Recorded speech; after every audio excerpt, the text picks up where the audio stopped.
For today's video mga ma'am, nagluluto tayo ng manok. At yung luto na gagawin natin dito ay lalagyan natin ng afritada sauce. So bali, afritada yung kaluto ng manok natin. Tapos yung sahog niya is, ito lang na patatas. Tapos gigisahin lang natin. Wala tayong sibuyas or carrots, kahit ano dyan, wala. Kasi nga wala pa tayong pambili ng mga ibang panakot. Kaya ito lang muna.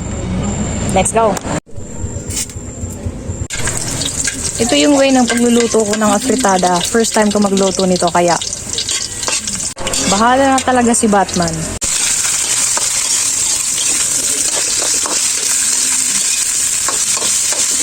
So bali, unahin ko yung sauce. Yung sabaw niya muna yung unahin ko.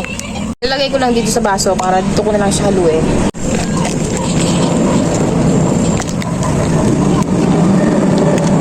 Mainit na tubig lang yung ilalagay ko sa kanya, tapos haluin na natin. Isang ganito parang okay na siya. 1/2 kilogram pala itong afritada sauce natin.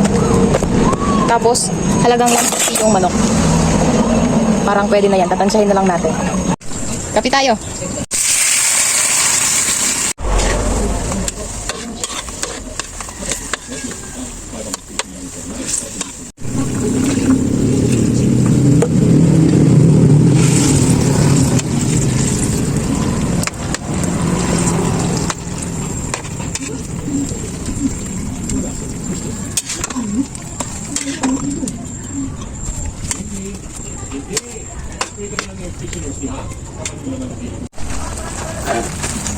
Manok ito? Pinalubog? Ayan, ayan. Ito. Matamis ba ito?